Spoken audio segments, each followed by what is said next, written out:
na parte de quinta-feira. A alegria vem pela manhã. O choro pode durar a noite toda, mas a alegria virá pela manhã. Aleluia! Abra a sua Bíblia no Salmo 5. No Salmo 5 e vamos ler então o verso 3. Salmo 5, verso 3.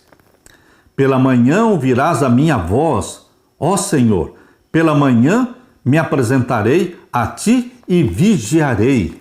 Lemos também no Salmo 30, o Salmo 30 e o verso 5. Porque a sua ira dura só um momento, no seu favor está a vida. O choro pode durar uma noite, mas a alegria vem pela manhã. Você já passou por essa experiência? Quando você chora, derrama lágrimas durante a noite, mas pela manhã você é confortado pelo Espírito Santo de Deus. Queridos, a alegria vem pela manhã. Salmo 59, verso 16. Salmo 59 e o verso 16. Aqui diz: eu, porém, cantarei a tua força pela manhã, louvarei com alegria a tua misericórdia, porquanto tu foste o meu alto refúgio e proteção no dia da minha angústia. E também vamos ler segunda carta de Pedro, capítulo 1 e o verso 19. Segunda carta de Pedro, capítulo 1 e o verso 19. Leia comigo. E temos muito firme a palavra dos profetas, à qual bem fazeis em estar atentos, como uma luz que alumia em lugar escuro, até que o dia esclareça e a estrela da alva apareça em vossos corações. Aqui, na segunda carta de Pedro 1,19, até que o dia esclareça, até que amanheça o dia e a alva apareça em vossos corações, está falando da segunda vinda de Jesus. Queridos, essa é uma referência que Pedro está fazendo à segunda vinda de Jesus. É o mesmo que encontramos em Apocalipse capítulo 22 e o verso 16, quando Jesus fala: eu, Jesus, enviei o meu anjo para vos testificar estas coisas nas igrejas. Eu sou a raiz e a geração de Davi, a resplandecente estrela da manhã. Estrela da manhã, o amanhecer, o raiar de um novo dia. Tudo isso direciona a minha mente e a sua mente para a segunda vinda de Jesus. Ele é o sol da nossa esperança. Nos Salmos, amanhã é tipicamente o momento em que se espera a redenção. Amanhã revela o favor divino, que põe fim à longa noite de angústia. A libertação de Deus reverte a escuridão da morte em luz de uma nova manhã e nos tira do abismo para um caminho reto e seguro. Queridos, Marcos capítulo 16 e os versos 1 até o verso 8. Abra sua Bíblia e vamos ver a experiência de Jesus Cristo na sua ressurreição. Marcos 16, 1 a 8. E passado o sábado, Maria Madalena e Maria, mãe de Tiago e Salomé, compraram aromas para irem ungí-lo. E no primeiro dia da semana foram ao sepulcro de manhã cedo, ao nascer do sol. Assim como na sexta-feira Jesus morreu, na madrugada de domingo do primeiro dia da semana, ao nascer do sol, Jesus Cristo já tinha ressuscitado. E aqui diz o verso 3, e diziam umas às outras: quem nos revolverá a pedra da porta do sepulcro? E olhando viram que já a pedra estava revolvida, e era ela muito grande. E entrando no sepulcro viram um mancebo assentado à direita, vestido de uma roupa comprida branca, e ficaram espantadas. Porém ele lhes disse: não vos assusteis, buscais a Jesus Nazareno, que foi crucificado, já ressuscitou. Aleluia! Já ressuscitou, não está aqui, eis aqui o lugar onde o puseram. Mas ide e dizei aos seus discípulos e a Pedro que ele vai adiante de vós para a Galileia. Ali o vereis, como ele vos disse. E saindo elas, apressadamente, fugiram do sepulcro, porque estavam possuídas de temor e assombro, e nada diziam a ninguém, porque temiam. Queridos, o raiar de um dia, o amanhecer, traz uma esperança de nova vida. A manhã da ressurreição abriu o caminho para a manhã eterna da salvação para todos os crentes. Os discípulos experimentaram a promessa do Salmo 30, verso 5. O choro pode durar uma noite, mas a alegria vem pela manhã. Eles, os discípulos, choraram o sábado inteiro pela morte de Jesus Cristo. Mas no raiar do primeiro dia da semana veio a esperança quando encontraram o Senhor ressuscitado. A graça de Deus transforma o nosso choro em alegria. Aleluia! Assim como a estrela da manhã anuncia o nascimento de um novo dia, a fé anuncia a nova realidade da vida eterna dos fiéis.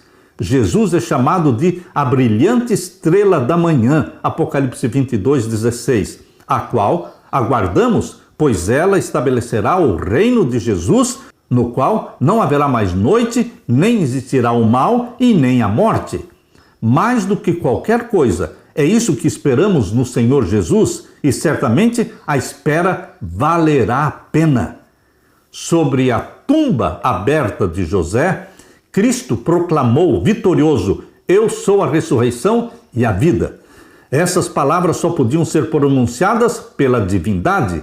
Todos os seres criados vivem pela vontade e poder de Deus. Somente aquele que é um com Deus podia dizer: tenho autoridade para entregar a minha vida e também para reavê-la. João 10, 18.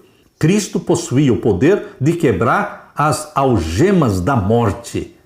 Ele venceu a morte, deixou o túmulo vazio, a sepultura aberta. O nosso Salvador vive para sempre e nós também viveremos.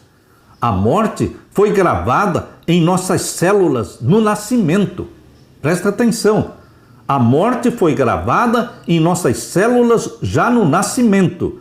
Mas, embora isso seja verdade, o que a ressurreição de Jesus nos promete sobre a transitoriedade da morte? A morte vai deixar de existir, porque Jesus venceu a morte. E lá na primeira carta de Paulo aos Coríntios, capítulo 15, verso 51 em diante, diz que Jesus Cristo voltará. E então ele ressuscitará os que morreram em Cristo. Abra sua Bíblia na primeira carta de Paulo aos Coríntios, o capítulo 15. E aqui lemos juntos. Verso 51. Eis aqui vos digo um mistério. Na verdade, nem todos dormiremos, mas todos seremos transformados num momento, num abrir e fechar de olhos, ante a última trombeta, porque a trombeta soará e os mortos ressuscitarão incorruptíveis e nós seremos transformados. A ressurreição de Jesus é a certeza da nossa ressurreição. Seremos transformados em seres, homens e mulheres incorruptíveis, imortais. Verso 53. Porque convém que isto que é corruptível se revista da incorruptibilidade e que isto que é mortal se revista da imortalidade. E quando isto que é corruptível se revestir da incorruptibilidade e isto que é mortal se revestir da imortalidade, então cumprir-se-á a palavra que está escrita: tragada foi a morte na vitória. É o fim da morte, é a destruição da morte, destruição de Satanás. Ele será queimado e se tornará cinzas. Deixará de existir a morte, a lágrima, o pranto. E aqui diz o verso 55. Onde está, ó morte, o teu aguilhão? Onde está, o inferno, a tua vitória? Ora, o aguilhão da morte é o pecado e a força do pecado é a lei. Mas graças a Deus que nos dá a vitória por nosso Senhor Jesus Cristo. Portanto, meus amados irmãos, sejam firmes e constantes, sempre abundantes na obra do Senhor, sabendo que o trabalho que vocês fazem para Deus não é vão no Senhor. Alegre-se com esta bendita promessa de que amanhã vai raiar. A nova manhã vai raiar. Assim como Jesus ressuscitou e deixou o túmulo aberto e vazio, assim também todos os que morreram em Cristo sairão dos sepulcros glorificados. E nós, os vivos, seremos transformados e arrebatados para o céu. Que bendita promessa! Esta será a alegria que vem pela manhã.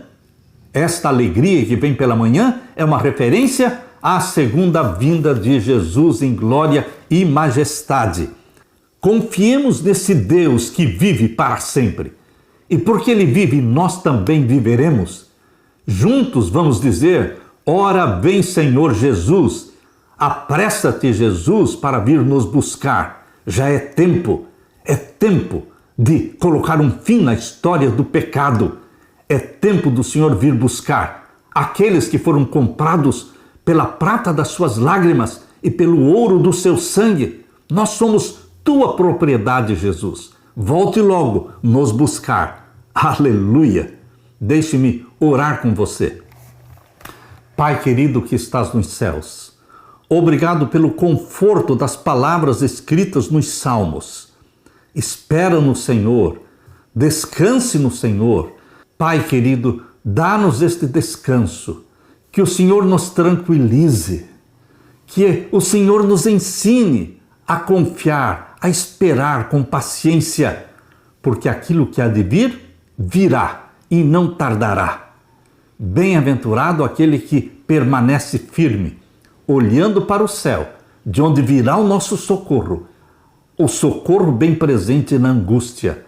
Ora vem, Senhor Jesus, derrame o Espírito Santo sobre mim e os meus irmãos, pois nós te suplicamos em teu nome e pelos teus méritos, Jesus. Amém e amém. Deixo com você, meu querido irmão, minha querida irmã, a paz de Jesus. Amém.